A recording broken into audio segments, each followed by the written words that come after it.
Soarele dansează pe valuri încet, marea șoptește un secret. Pescăruși râd, zbor ușor, în aer miroase a dor. Răsărit la Costinești, ce poveste! Cerul pictat în culori, o veste. Inima mea bate nebună, vrea să trăiască. Răsărit la Costinești, vrea să ne oprească.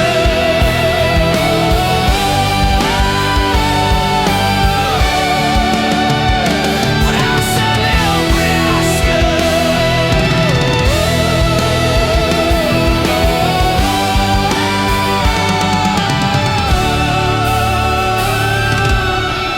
Nisip subțăr, cald și fin,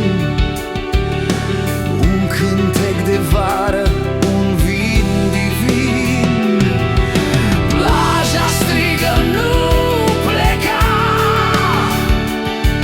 în fiecare zi o altă stea.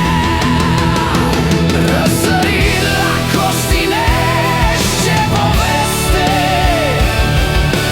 Cerul pictat în culori, o veste. Inima mea bate nebună, vrea să trăiască. Răsărit la Costinești, vrea să ne oprească.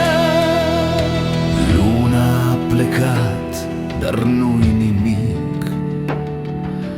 Noaptea lasă un sărut mic.